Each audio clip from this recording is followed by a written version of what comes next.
Hello, I'm Terrence McNally. Welcome to another newly recorded episode of Free Forum, A World That Just Might Work. And I'll be speaking today with sisters Constance Touey and Jeannette Lucey, two nuns who've worked together for 35 years and have written a book about it, Do It Better, How the Kids of St. Francis de Sales Exceeded Everyone's Expectations.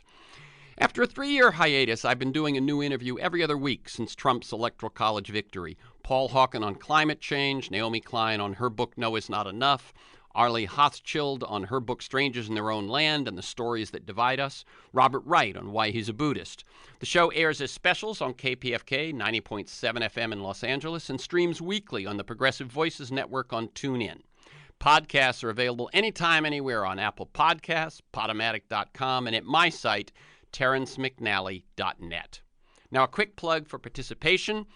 I highly hope that the people who listen to the show also are involved in their communities and involved in resisting the Trump administration and working towards the just and healthy future we all deserve. And 4 organizations that can help you do that. Nationally, here are 2 of them. Indivisible Guide, indivisibleguide.com, and Our Revolution, OurRevolution1word.com. Indivisible started up after the 2016 election and now has at least 5,000 chapters around the country. Our Revolution grew out of the Bernie Sanders campaign but continues to work together. 2 other organizations, moveon.org, moveon.org, and Courage Campaign, couragecampaign1word.org, are digital organizations that now work closely with grassroots folks on the ground. Move On is national. Courage Campaign is just in the state of California. Okay? So now to today's show. We've just suffered a 5-week shutdown of much of the federal government over a made-up crisis. While we need sound, healthy, inclusive, long-term immigration policies, there's no current immigration crisis beyond the one manufactured by the Trump administration, by their incompetent and sometimes cruel policies. Here are just a few facts about immigration in America. Nearly 34 million lawful immigrants live in the United States, approximately 1/10 of the total population. And reliable studies show that illegal immigration is at its lowest point in 46 years. Immigrants commit less violent crime, and poor immigrants use less public assistance than poor native-born citizens. The effects of immigrants on wages and unemployment are very small, and immigration in the long run has an overall positive impact on economic growth in the U.S. Something we've seen through the Trump administration's focus on limiting immigrants and asylum seekers are the human consequences, particularly the widespread and haphazard separation of children from their parents. Well, today we're going to talk about other immigrant children, those who found their way over the years to St. Francis de Sales School in inner-city Philadelphia. Sisters Constance Touey and Jeannette Lucey met in 1984, both at that point with more than 2 decades of experience as educators. They met when they were both assigned to St. Francis de Sales and have worked together just about every day since then. For 30-plus years, Sister Constance was principal, Sister Jeannette 8th grade teacher at St. Francis de Sales, and student after student, art contest, essay contest after contest, year after year, immigration wave after immigration wave, these children in their care exceeded everyone's expectations. They've written a book about their time at the school, and full disclosure, I wrote it with them. Do It Better, written with the added assistance of Judy Stavisky, who brought the 3 of us together, tells the stories of real-life children overcoming the challenges of poverty and immigration to succeed and find their ways to become contributing members of American society. How did the sisters do it? What did they learn in the process? And what can they help the rest of us learn to move forward from this unnecessarily chaotic and dark moment? Welcome, Sisters Constance Touey and Jeannette Lucey, to Free Forum, A World That Just Might Work. And let me tell listeners before you come on that we're recording this conversation Sunday, January 27th, 2019. Welcome, Sister Constance and Sister Jeannette.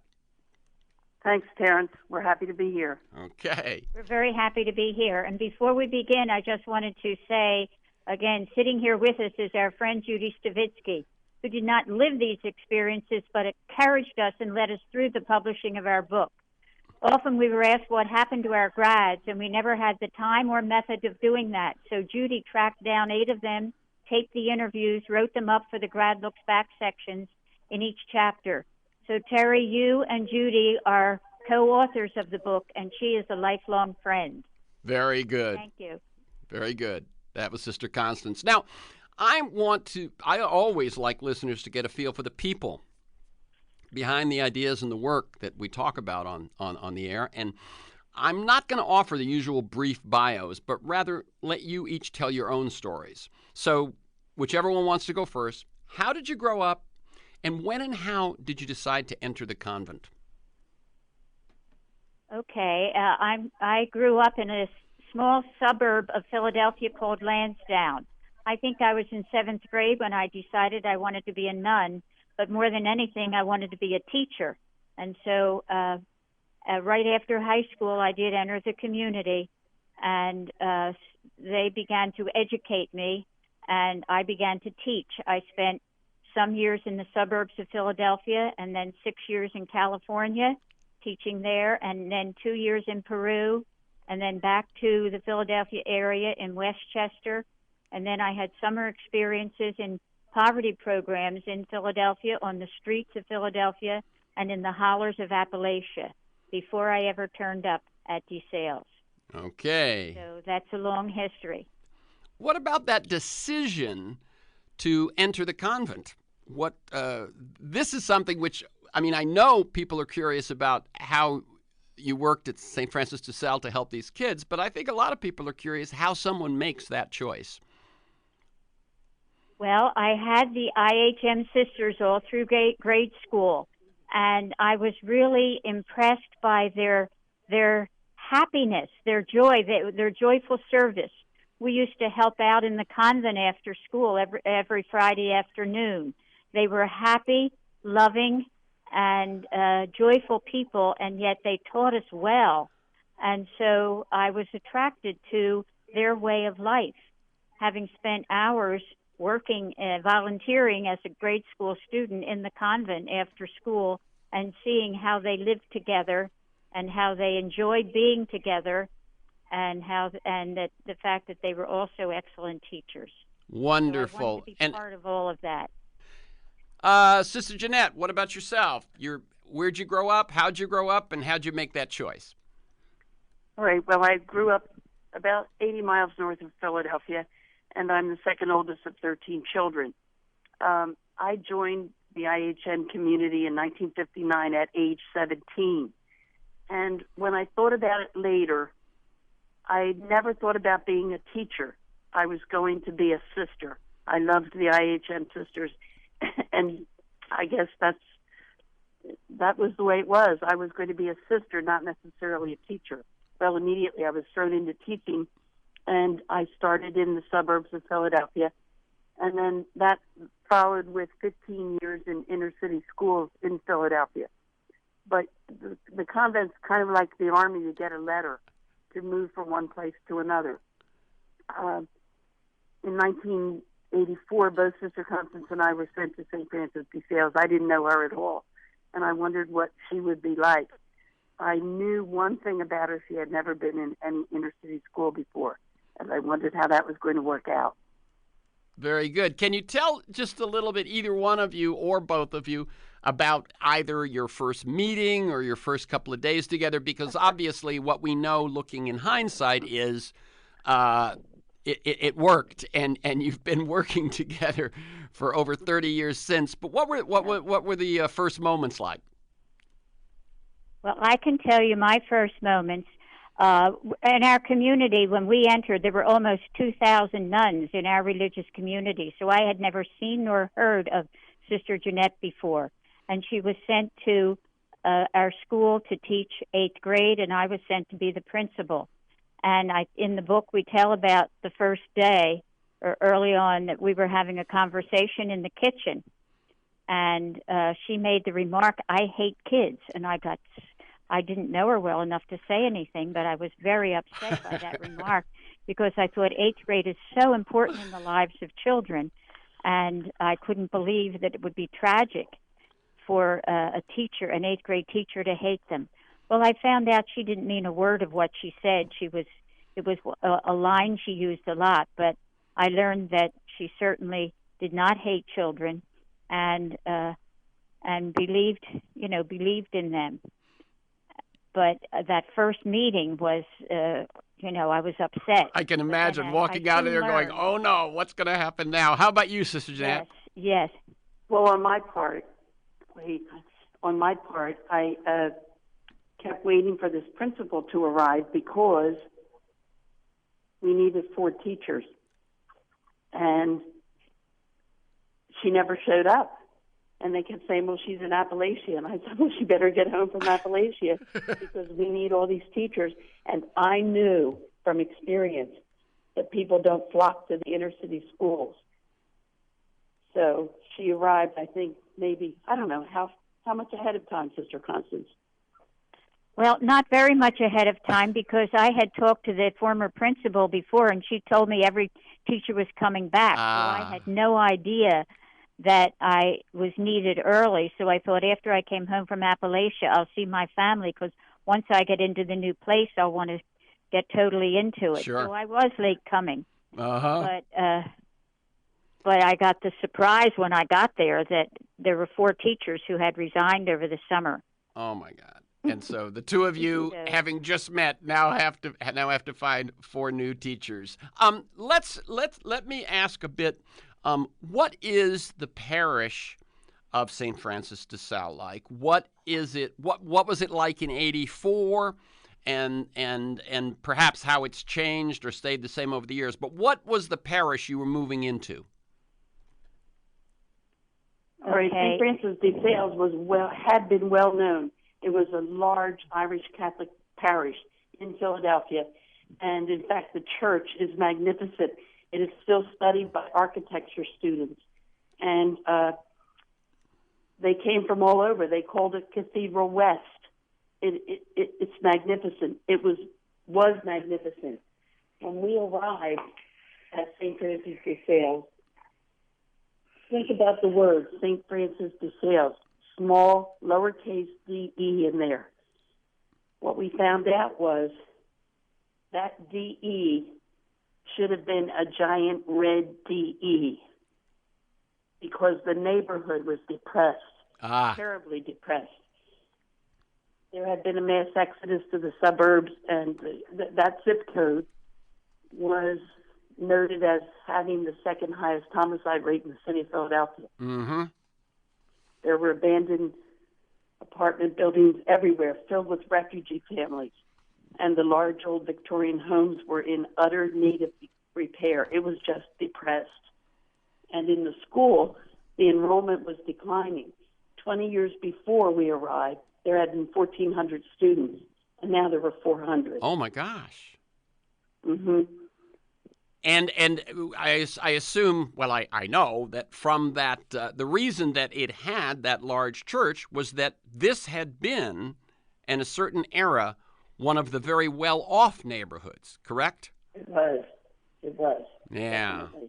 Okay, so when you hear when you arrive, you see the part of the town you're in, you see the school. What did the school feel like? Well, the building was deteriorating. There was moss on the outside of the building from broken pipes inside the bathrooms. The auditorium floor was full of holes, and there were metal patches to cover up the holes. The paint was hanging in strips from the ceiling because the roof was leaking. And inside the building, you had a defeated attitude among the faculty and students. They were dragged down by the circumstances. And the last D-E is debt, D-E-B-T. Oh. This had once been a very wealthy parish, and all of those parishioners moved to the suburbs, and poor families moved in. So there was no longer enough money to support the school. So we were now on what's called the dole from the archdiocese. We didn't have enough money to support the parish, and so much of the money they had when they were wealthy, they had given away to suburban schools. And so now they were getting no income. So the building was in bad shape. The school and the parish was in debt. We had no art teacher, no music teacher, no gym teacher, no computer. We didn't even have a copier in the school office. Wow. So it was unusual. And then, so one thing we didn't establish yet is this is a kindergarten through 8th grade? Yes, it yes, is. Yeah. that's right. Yeah. K through 8, two Right. of every grade. Right. Yes. That's And when basically... we So arrived, of those 400 students, half of them were African American, and the other half were refugees. They were boat children from the Vietnam War. There was just a breakup right down the middle, 200 of each. Mm-hmm. So walking around the building, I would trying to find a way to do something about it. I was trying to get some life into it because everybody felt like defeated. The poor coming in were so poor, and the teachers felt defeated. And so I would go around and tell them, DeSales is number one. Look see what you can do, and get excited. This is happening and that's happening. And so one day a child said to me, "What are you anyway? Are you the new principal or are you a cheerleader?" So I wanted to have a back-to-school night at the beginning of the year, and the teacher said, "Oh, we don't have them. Nobody would ever come." And so I said, well, I would like to try to do it and invite people. So we did have a back-to-school night, and we set up the auditorium, and we put all kinds of things out for them to see, the new books we had and everything else. And then, you know what? The auditorium was full. They came. And they had never been invited to come before, and they came. And then so we came to realize that the DE in DeSales had to be turned around into a capital ED. Education was the key, but we had to get the kids and the teachers excited about education. And one of the things that I thought would be good for them to get outside of the school itself. In the school I had been in Westchester, I was the principal there for 6 years, and when things would come in the mail about contests for essays, for art, for science, for whatever, I would put them in the grades that teachers' boxes that it was for. It was a 3rd grade or a 5th grade or a 7th grade contest. Well, many times, depending on the teacher, they did or didn't do it. But I soon found out that Sister Jeannette would do whatever needed to be done for the kids. So I assigned her as the contest coordinator for the school. And so she began to work on anything that came in for whatever grade it was. She got the kids and got them working. So we started out, and we had lots of winners. In the first contest we had, it was an art contest, and we won 1st, 2nd, and 3rd place. And the pastor even came over and said to me, "Did anybody else participate?" He wasn't a believer either. And so we said, "Oh, no, there were a lot of schools." And then I would go to meetings, and other principals would say, "Who's your art teacher? You keep winning all of these art prizes." And I thought, we don't have an art teacher. And Jeannette, I don't know what she knows about art, so I went and asked her. And she said, "I don't know anything about art, but if they bring something up and I look at it and I don't like it, I just say to them, 'Take it back, do it better.'" And I would give it back to them. And that's what she would do with art or poetry or essays, whatever it was. She'd just say, "Do it better." And that's where we got the title of the book, because they would take it back and they would do it better without any other instructions than that. Yeah, no, when I first... Very, very slowly. Yeah, well, I was going to say, when I first heard that story about her teaching art by just saying "do it better" and having them do it better, I was very struck, because a lot of times I think people would assume if you respond to someone "do it better," you're saying it's not good enough. But it's clear that what they heard from you, Sister Jeannette, was you can do it better. They didn't hear you're not good enough. They heard you can do even better than that, and that's And they did. And that message, that And they difference, would. yeah. So it wasn't just that you believed in them, but that you pushed them as well. Yes, I did. Right. I always She pushed did them. push them. And the other thing that we did, Terry, is we celebrated everything. If we won something, I would get on the PA and say, "Guess what? The news just came in. We just won another contest. Everybody's hearing about these sales," and the whole school would start to clap. Or I'd say, "Boys and girls, we're going to get 2 new students from Australia. That's another country we didn't have. Isn't that great?" And they would all clap. So we kind of celebrated no matter what it was. And so very slowly they began to believe in what was happening in the school.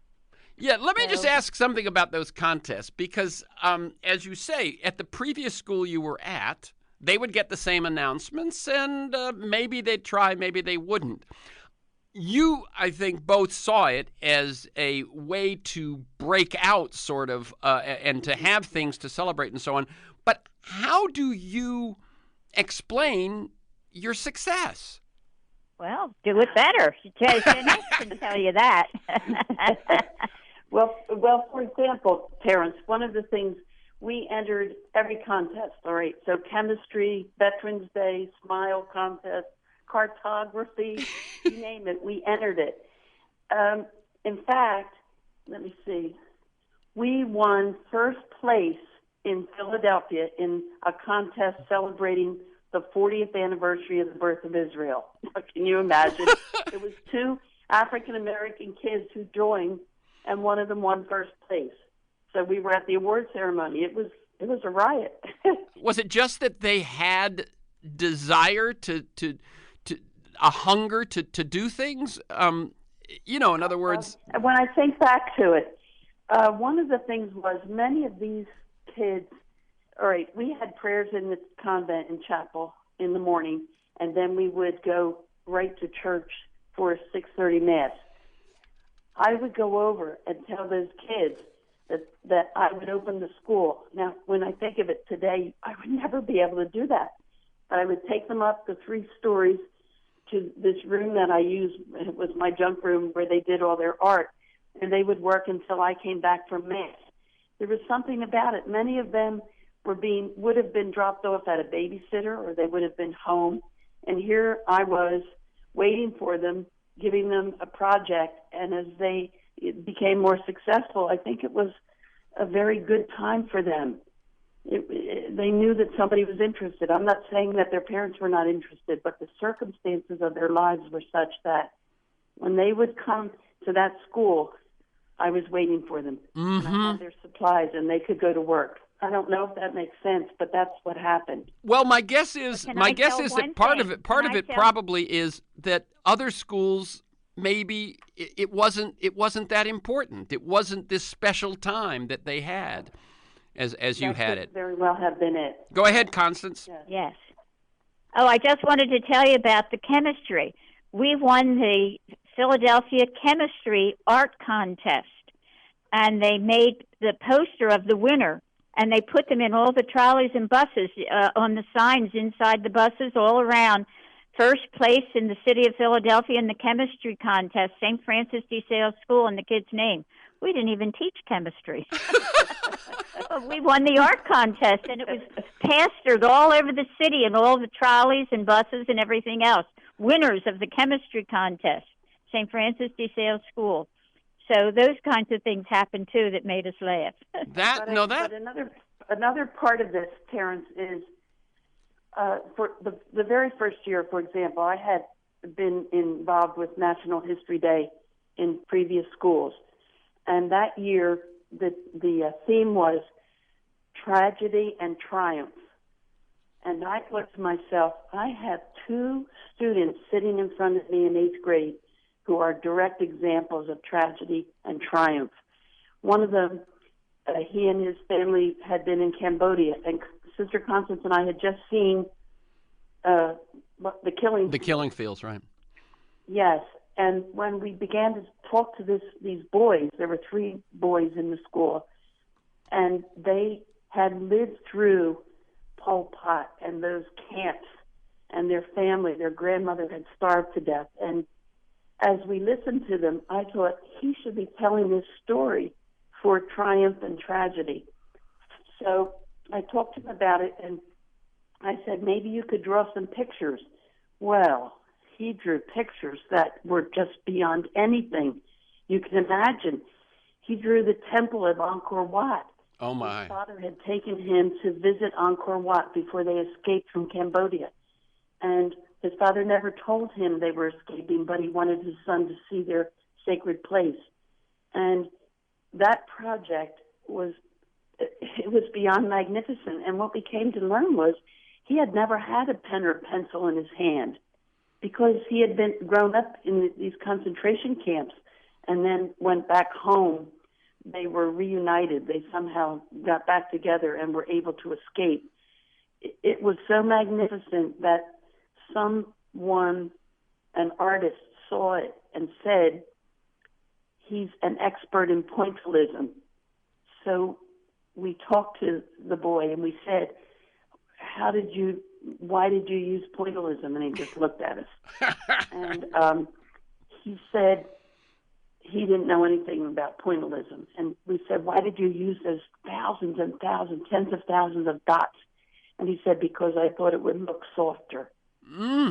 It was so incredible. And one of the things in the drawings that he painted were all these blue plastic bags.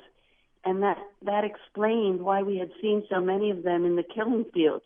He told us that the guards were told never to use bullets. Instead, they suffocated anyone who disobeyed rules. And so here were these blue plastic bags. He told us things like when they were hungry, they would never eat the fruit in the land because there was so much calcium in it from dead bodies that were lying around everywhere. So it just took my breath away. And to see these young kids, how much they had suffered in their lives. He went on to win first place in the city and the state and third place in the United States for that project. Wow. And along with him, the other boy in that 8th grade class had grown up in Bangladesh. And he wrote a research paper explaining about the birth of Bangladesh, the Pakistani Civil War. And he had details and things from his father and what his family had experienced. The both of them needed to do research for their papers because they were scholarly as well as artistic. And we would give them tokens to get on the trolley and go to the University of Pennsylvania library to do research during the school day. Again, that could never be allowed. Right, right. And Penn would never allow them in their library today. Yeah. But they did it. And the project, the research paper won first place in the city, the state, and the nation. Wow. The best research paper in the nation.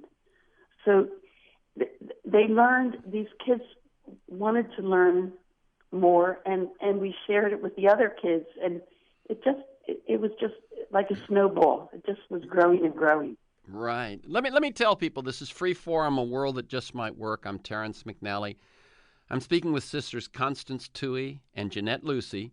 They're two nuns who've worked together for 35 years teaching in the inner city of Philadelphia, and they've written a book about it, Do It Better, How the Kids of St. Francis de Sales Exceeded Everyone's Expectations. Let me ask, sisters, how can people find the book? They can go to the website, thewelcomeschool.com. Okay, The Welcome, one word. The Welcome School, all one word, correct? All one word. Thewelcomeschool.com. Okay. Let's see now. Let me have, I know that the contests bring out such rich stories. There was a family of wonderful Vietnamese refugee artists. Can you talk a little bit about them? Yes, they had escaped from Vietnam. They had 5 girls and moved into a very, very poor, extremely poor neighborhood in our school. And they had quite a distance to walk. And in fact, they crossed a really dangerous highway. And the school district or the city decided that it was not safe. It was not dangerous enough that they would get free tokens to ride a bus, so they walked. Anyway, when the oldest girl was graduating from 8th grade, and their dad was a house painter, and he wasn't allowed to take off from work. And during the graduation ceremony, he was electrocuted. His ladder touched a wire. And that mother was left. She did not speak any English with all these daughters. there had been another daughter born when they first came here. Those girls were so talented, I found out by, again, getting them. And that was another thing, parents. When a contest would come up, I didn't just say anybody who wants to. It was an assignment for everybody. First of all, they learned things by working out the theme, and they also found that they could do things that they never knew they could do. Right. And that was an important part of all of this. But those girls won so many art contests. We were constantly taking them to Harrisburg to meet the governor and receive their prizes. And they eventually graduated from, let's say, I have a list somewhere in the book. One got an MA in architecture from Yale, another an MFA from University of Pennsylvania, one a PhD, University of California, Berkeley. Oh my God! Another PhD, University of California, Berkeley. And the wonderful one of the wonderful things about it was they were able to pay a lot of their tuition from the prizes they won. Oh, excellent, excellent. Yes, yes. Let me see. Let's shift a little bit because we focused on let me just knit this back together a little bit. So we focused a bit on the contest because that was obviously a strategy that you hit on that was a quick, given the way they performed, was a quick route to changing the feeling of the school, to instilling pride and instilling a feeling of ownership, if you will, of the school instead of just being there. How did the work in the contest translate into the work in the classroom? How did the work in the classroom develop over those first few years? It was very difficult. All right, you do. All right, go. Yeah. I was going to say the difficulty that we had dealing with the children and that came into the classroom would be the extreme violence in the neighborhood. Mm-hmm. And so I remember when I was a child, I would come in off the street and say, "Mama, she said this to me," or whatever. And my mother would always say, "Go fight your own battles." She would never come out and intercede. And I would never say that to these kids because there were pit bulls, baseball bats, knives, and guns. Yep. And so if you didn't intercede, the kids would be dead. It was very different from when I was growing up. And so we had times when we saw the violence of the children. When I was out in Westchester in the suburbs, every year we celebrated the Feast of Martin Luther King. And the children would say, I have a dream about this, and they would say, I have a dream that I will be a movie star someday. I have a dream that I could be a famous singer. Mm-hmm. I have a dream that I could be a doctor or a nurse. And so one day I was walking past the fourth grade classroom, and they had put out that they had a dream. And I copied down, I took pictures of what these kids said for I have a dream. And these would be some of the examples that were hanging outside by 9-year-old kids. I have a dream. It will not be any more shooting. So I will not be scared to go outside or open the door, and to not be scared to go to sleep at night. And that is my dream. Another 9-year-old. I have a dream that I won't have to be scared to go to my window at night. Another one. I have a dream that all the fighting will stop, that I don't have to hear a gunshot up the street, down the street, or on my block. I have a dream that people could go to the store without being scared of getting shot or coming home getting robbed. So this was very different from the 9-year-olds at the suburban school. Yeah. And so we never knew what they were dealing with. And another day, I have a quote from the book. Near the end, we were just telling some ups and downs, and I just have to find that because I'd just like to read it to you from the book. Sure. Page 133. I'm trying to hold both. 133. Yes. This is just when we were telling daily ups and downs. Tamika, a little third grader, burst through the door, ran down the hallway, and threw her arms around Sister Constance. She was sobbing uncontrollably, and it took several minutes of soothing words to find out what had happened to her. Finally, she was able to say that when she went into the corner store on the way to school to buy chips, a man came into the store and shot the owner. Sister Constance continued to hold her close and assure her that she was safe now at school. When she finally gained control, she looked up with tear-filled eyes and said, "But you don't understand. That's the second time this happened to me." Oh, God. Yeah. So, we were hearing all of these stories, and we were visiting the homes of grieving mothers when their husband was shot or their older son was shot or whatever. And it was the Christian thing to do. But after many years of doing that, we decided, we have to become proactive. We have to stop this fighting. We can't just go and console people after someone's been shot. We have to do something about it. And so now you're going to tell me about the peace room, right? The peace room, yes.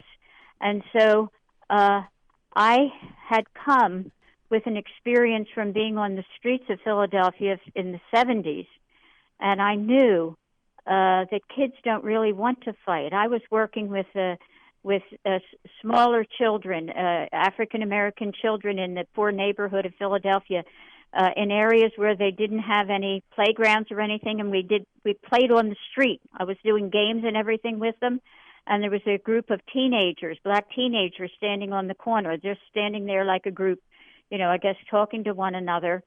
And I was playing with them, and finally one of these guys left the group and strutted over to me, real, in charge type, real smooth character. And he came over to me and he said, "Where do you live?" And I pointed up a couple blocks up the street to the convent. "I live up there." And he said, "Do you fight with guns and knives where you live?" And I said, "No, we don't fight at all." And he just looked at me. And then he leaned in real close and he said to me, "I wish I didn't have to fight."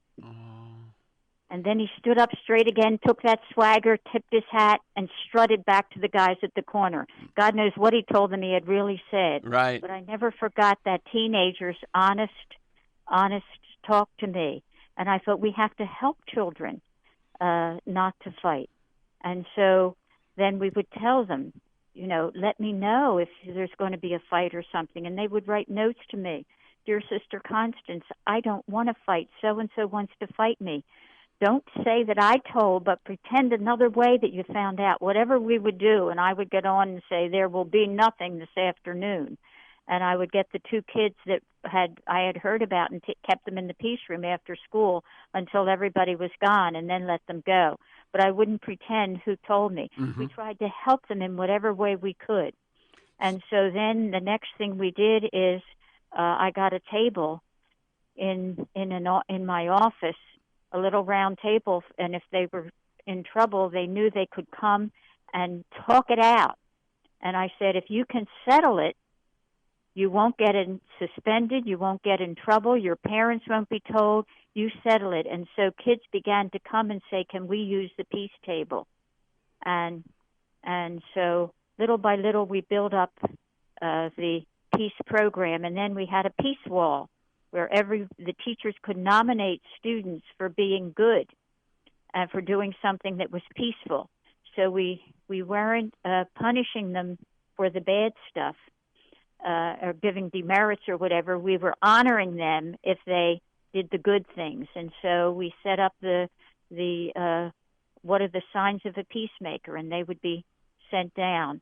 And then they got their picture taken, and at the end of the year we had a peace assembly, and we would call out the names of every one of them and have them honored. And then somebody got the peace medal also. But the other thing that happened during the year, a couple times parents came and said, "My son said he's trying so hard to be a peacemaker and nobody is noticing." And so he hadn't been put on the wall. He's trying so hard. A couple times parents said that. So I had a plaque made to the unknown peacemaker. And then at the peace assembly, I explained to them, after we honored the peacemakers, I told them all to close their eyes, and I told them about the Tomb of the Unknown Soldier down in Arlington Cemetery. Mm-hmm. It was so much an honor. So the soldiers guarded it, all the time. And it was that there were so many that were unknown that needed to be honored. And so if you have your eyes closed and you're thinking that you are one of the unknown peacemakers in this school, then this plaque is for you. And this is going to be put up on that peace wall along with all the other pictures. And so I would announce that each year. But the first time I did it, the plaque was up on the wall then. And one day a kid was coming down the hall and he said, Sister Constance, come here. And I went over, and he just went over, and he pointed to the plaque, and he pointed to himself. Yeah. I'm the unknown peacemaker, and as proud as can be, he walked down the hall. So I knew it had worked. It had worked. So that peace wall. One of the biggest problems we had, especially in the beginning, was with the teachers, because they would suppose. One day I get word that Terrence did something really wonderful today. Well, if I would ask the teacher, are you going to nominate Terrence? No, because Terrence, he's bad. But today Terrence did something really good. One time, one young lad was known as quite a character, and apparently someone urinated on him in the bathroom, and he didn't retaliate. Well, for him, that was a monstrous accomplishment. But the teacher said, no, well, tomorrow Terrence will be bad. But we are trying to recognize the good that Terrence did today, I would say. So not having a demerit system really was a help, because when you think about it, when you have a demerit system, you're looking for the bad things. Of course. Whereas it's a philosophical difference if you have this program where you're looking for the good. And eventually we were able to make that work. And it helped them have courage. It helped them have hope that every little bit of improvement they made would be better for them. And then slowly it would become a way of life. That was what we hoped. Well, let me say that it would seem to me that when the people in authority and the culture of the school looks for the good instead of the bad, that has the potential to become a habit. That has the potential to become their culture as well. So instead of looking at either what that other kid did wrong, or even what I'm about to do wrong, or what I did wrong, if you can shift the whole way of looking, that you're looking for the good, you've made an enormous shift in the way kids feel anyway, and certainly the kids in these sorts of situations. And being in St. Francis de Sales School was a help too. Constance, tell Terrence what you always talk to the kids about him. Okay. St. Francis de Sales, of course, had a feast day 2 days ago, and we celebrated that every year in school. But even in our handbook, when we had something about him, St. Francis de Sales, as a young kid and as an early young man, had a terrible temper. And he, caused lots of problems and things. But he was able to overcome it, so much so that he became known as the gentleman saint. And I said, you can do that too. The other thing we did is, so we would always say, you can always change, you can turn it around. Mm-hmm. And that was a big part of it all too. And the fact that in the schoolyard, then instead of cheering on if two kids started to fight, they would break it up. Yep. They would break it up right away. Then they became the peacemakers. They became the ones that broke it up, became the good ones. Until soon, we really didn't have any fights in the school. No. And it turned things around. It really did. I can imagine at a certain point, people are going, how am I ever going to get in the peace room? There's no fights to break up anymore. Oh, they had disagreement. We mean physical But they fights. still disagreed, but they would settle it. If they could settle it without fighting, they could come to the peace room and talk it out. And that was the thing. And we had we had the lion and the lamb, but we had a little stuffed lamb on the table.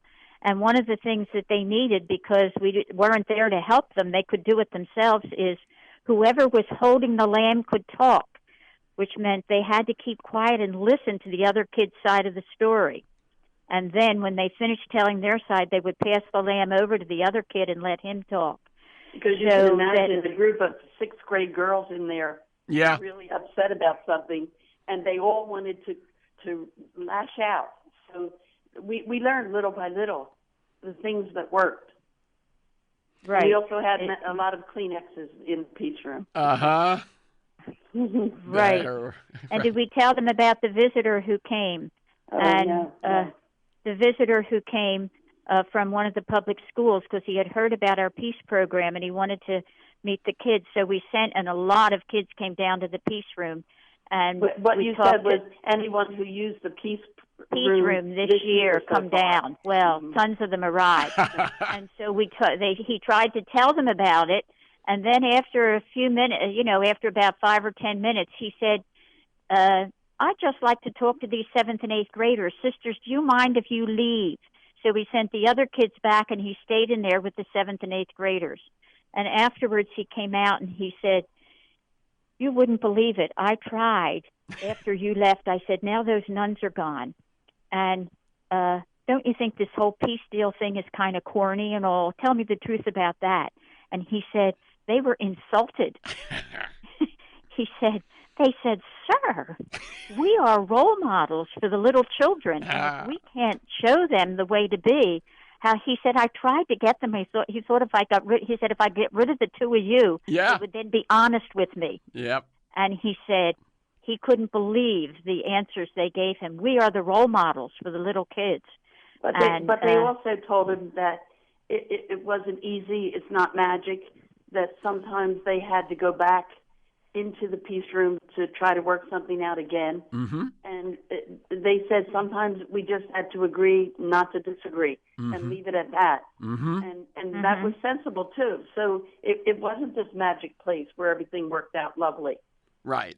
But it was where so it was. Sometimes it was hard to make peace. Yep. Yes, and they admitted that.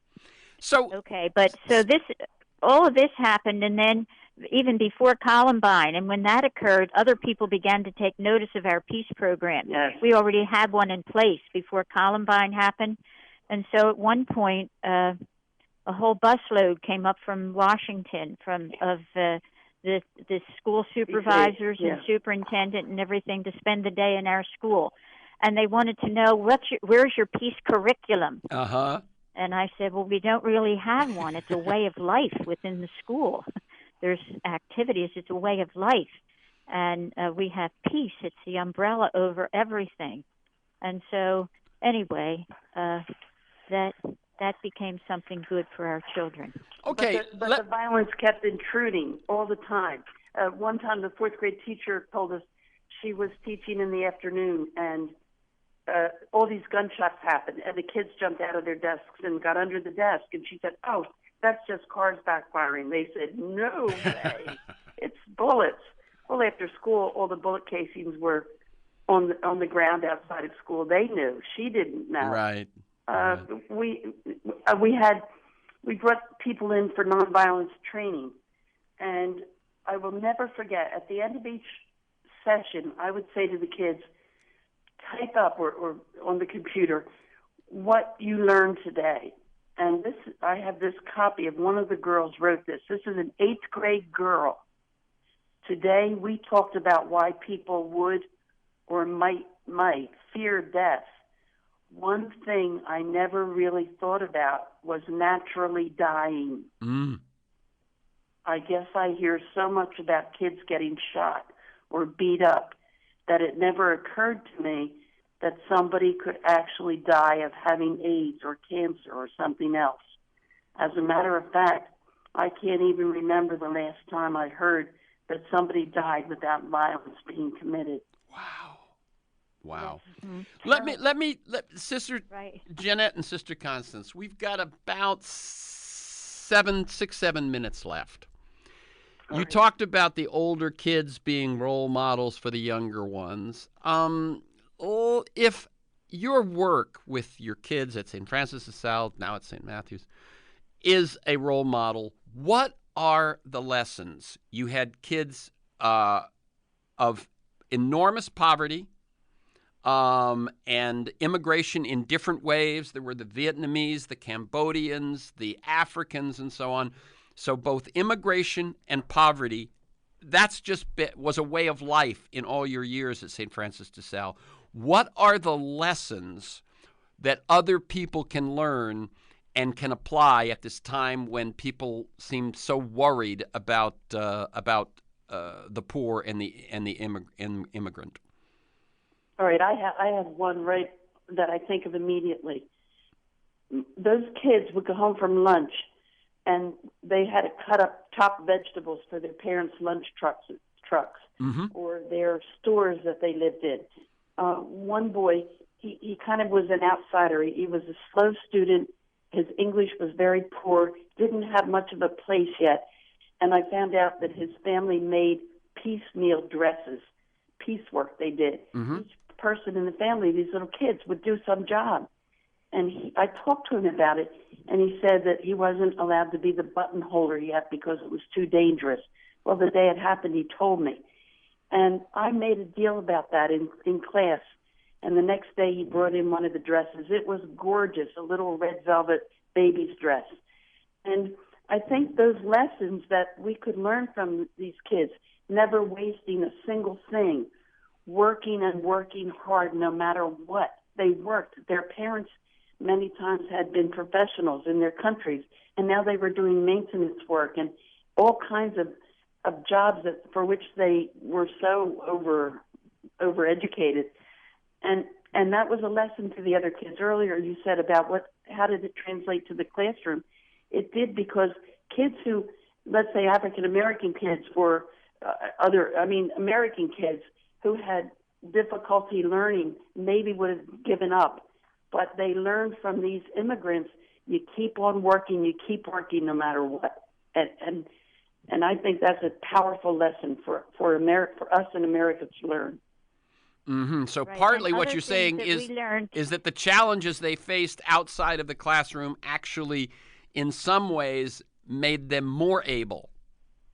Oh, they were able. They lived difficult lives. Yeah. You were going to say, Constance. Yes. Oh, I was going to say the other thing we learned, that I thought all of the values we held were universal values. And we found out from listening to our children that wasn't true. That certain things like eye contact, the children wouldn't look at you, and it was considered disrespectful in some countries, and we thought they were being like shifty or something if they wouldn't look you in the eye. And then we found out that in the Vietnamese, family is a big priority, but they have no concept of volunteerism, of helping other people that aren't family members. It's not part of their culture. And even in supporting the church, Vietnam was a missionary church for Rome, and Rome supplied all the money for the pastors, the building of the churches, and everything.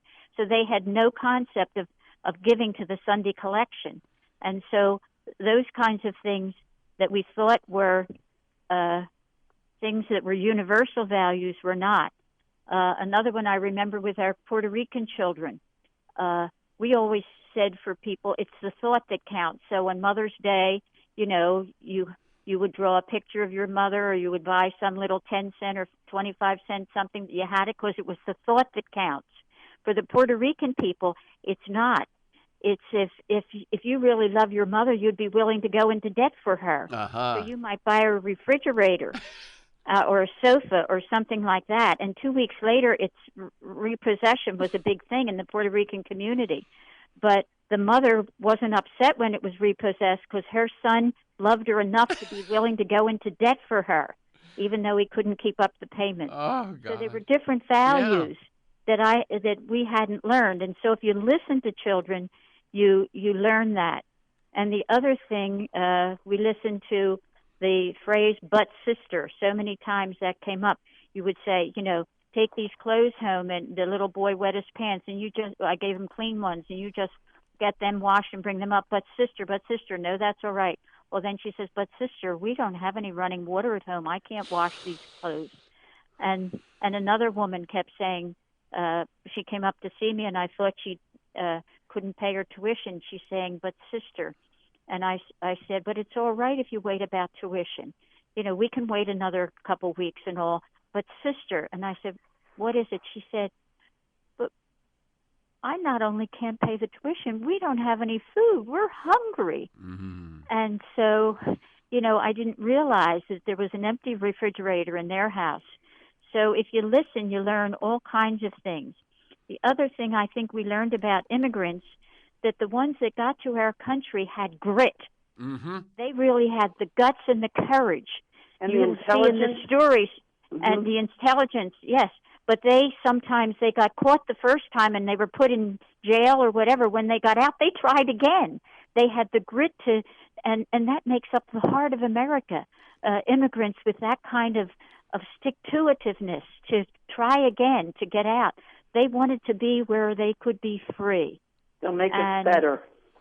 Yeah. No, I mean, I so believe that as we've watched this over the last few years, and as I've, you know, worked with you on this and so on, is that America is not geography, although it has great geography, and it's not, you know, wealth, although it has great wealth, that there's a spirit that made America what it is, and that spirit came from immigrants. It's the spirit to try things. It's the spirit to try again. It's the spirit to invent something. It's the spirit that just because something new, it can still be done. All those things which we sort of take for granted as being, you know, a wonderful American virtues, many of them come because of all countries. We're one populated by immigrants who had the grit to come here. And we may have forgotten some of those things. And with these new immigrants coming, we will relearn them. We will revalue them. Absolutely. And we wanted our kids not to be on welfare, not to be in the prison system. We would educate them to be the very best citizens of the United States that they could be. And that's why we were grateful when Judy found out what was happening to many of them, and we got the answers to success. And we're getting more now on Facebook. Of course, of that. And we want to thank you, Terry, who edited, challenged, and probed us with questions for more clarity and was right there with us improving the final product all along the way. God love and bless you. Thank you. Amen. The website where you can find the book and buy the book is thewelcomeschool.com, thewelcomeschool.com, and the book is Do It Better, How the Kids of St. Francis de Sales Exceeded Everyone's Expectations. For this conversation and many other interviews, articles, transcripts, to join me in pursuit of a world that just might work, go to TerenceMcNally.net or aworldthatjustmightwork.com. They're the same website. TerenceMcNally.net or aworldthatjustmightwork.com. If you want to receive a weekly email announcement telling you who's going to be on, and usually 8 or 9 articles to kind of flesh out the conversation, you can sign up at my site, or you can email me at temcnally, TEMCNALLY @mac.com. You can subscribe and listen to the Freeform podcast on iTunes or Apple Podcasts. You can find years of podcasts at my site or at iTunes, and that's, you know, Michael Lewis, Jeremy Scahill, Naomi Klein, Robert Reich, Van Jones, Connie Rice. Just years worth of wonderful stuff there. You can follow me on Twitter at McNally Terrence. Thanks to Mark Maxwell and Ricky Herrera in production, KPFK, George Vasilopoulos at Progressive Voices, and most of all you, my listeners. Please share this podcast widely. And finally, thank you, Sisters Constance Touey and Jeannette Lucey. Keep up the good work. Amen. Amen. Thank you.